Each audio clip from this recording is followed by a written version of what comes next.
Hey, everybody. I pray that you guys are having a great day. You had a great morning, great afternoon. You're going to have a great evening, a great night. And I pray that when this video finds you, all is well. So I want to give you this testimony, and I keep looking away because, the camera, because I kind of remembering everything.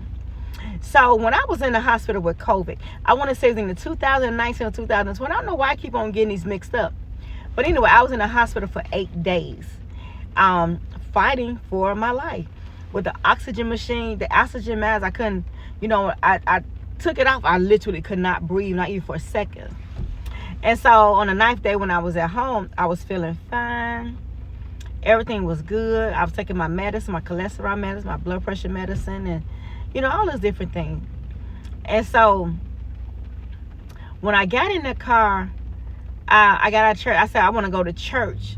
When I got home, I said, I want to go to church, in which I live like 2 hours away from where, but my mom lived. And so, I got in my car, got ready, and everything was fine.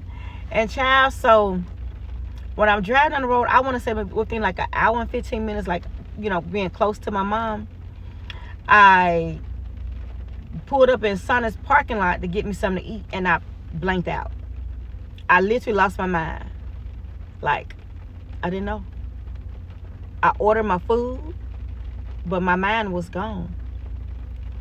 I bagged out the driveway at Sonic's, and I had to pull up in another store and pull over. I was like, God, okay, something's not right. Lord, you said you'll never leave me. You said you'll never forsake me, God. God, I don't know how to drive this truck.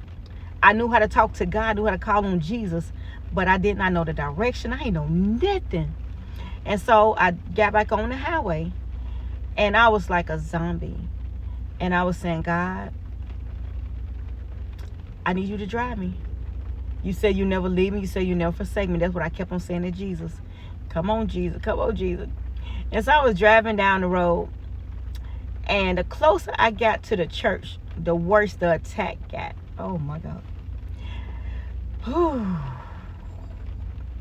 It's still sensitive when I talk about it. Yeah. So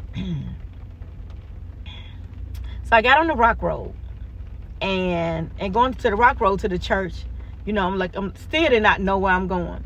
But when I got to the church, I literally did not know how to turn my truck into the parking lot. I passed that parking lot and I went to another one, right there by the church. And I drove up, and I don't know how I did it, nobody but God. But the truck was leaning on the hill, and I got out. I said, well, Lord, and my mind was gone. I was a zombie. And so as I was walking towards the church, I said, Father, I said, God, you say you'll never leave me. You say you'll never forsake me. God, I don't know what's going on, God, but something just ain't right, God. Something just ain't right. And so I was like, Lord, don't let them see me walking like a zombie, up to the car, because we was having an outside church. I said, God, don't let them see me walking like a zombie, because I was spaced out. But I knew Jesus. I knew God. I knew them. But I ain't know nothing else. So when I got to my mama's truck, her car, I sat in the back seat of her car, and I was just there. I was just smiling like I'm doing now.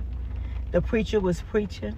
I didn't know what he was saying, but I was in the back seat, and I was able to text my friend Christy, and I was letting her know what was going on with me.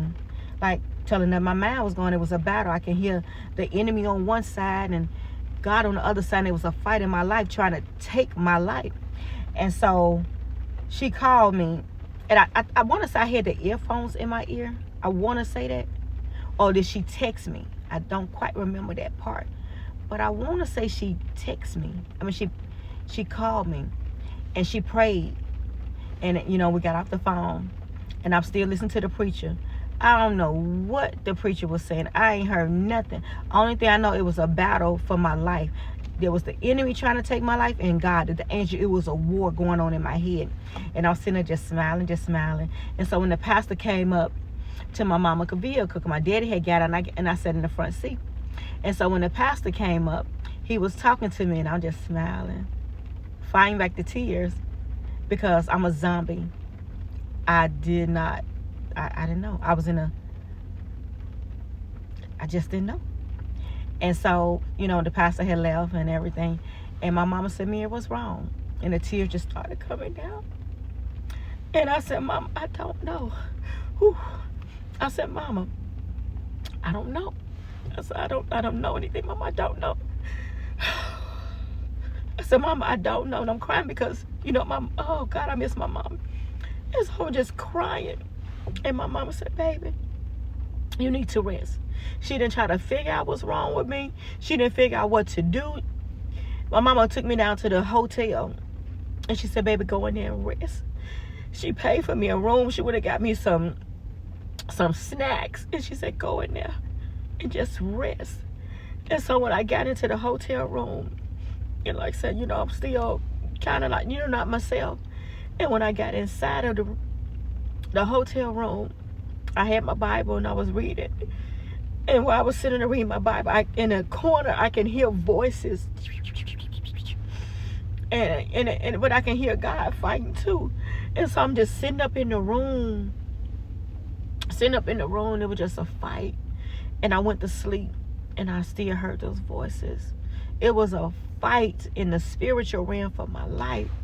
And so I finally went to sleep. And the next day I felt fine. So a couple of days later, God had healed me. He gave me fresh lungs. He taught me how to yawn.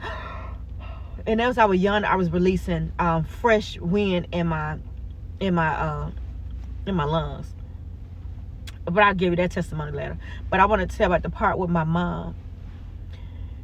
Sometimes that we could be going through stuff and we really can't explain to people what's going on.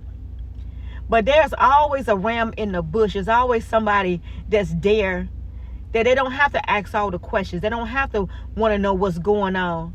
But they just have your best interests at heart. And it might be a simple word as to rest. Just pray. Mary, you a woman of God. Just rest and just pray. I had to give you that testimony to get to lead up to this part right here.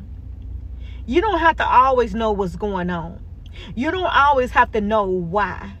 You don't always have to just lay it all out what's going on with you. Sometimes you need just one word. Rest.